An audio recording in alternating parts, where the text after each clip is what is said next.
Dapat bang i-block si ex?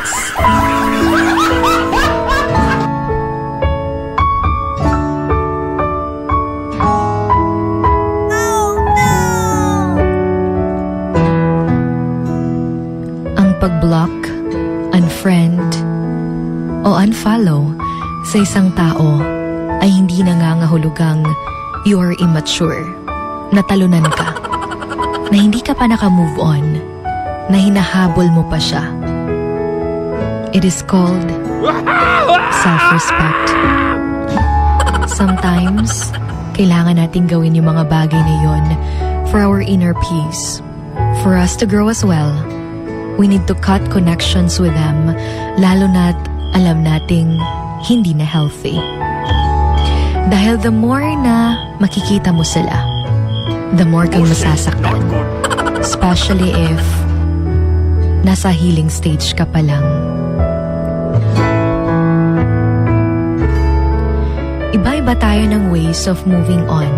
And if nakikita mong blocking them or even removing them from your life would be the best way, then do it.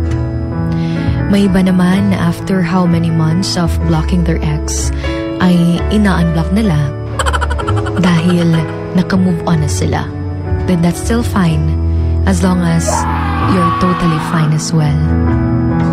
Hindi yung i-unblock mo dahil kailangan mo siya o dahil gusto mo pang makipagbalikan sa kanya.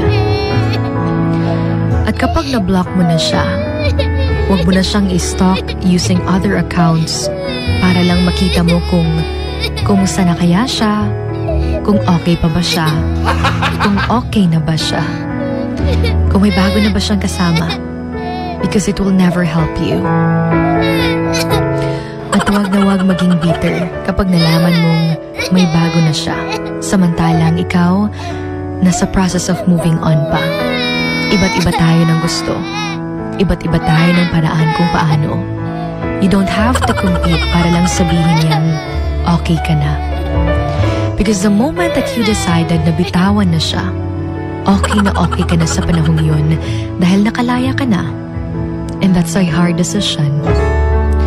But remember to never decide something if alam mong hindi ka pa fully healed. Dahil may iba na akala nila na okay na sila dahil hindi na nila naiisip yung ex nila. Kaya they decided na i-unblock ito.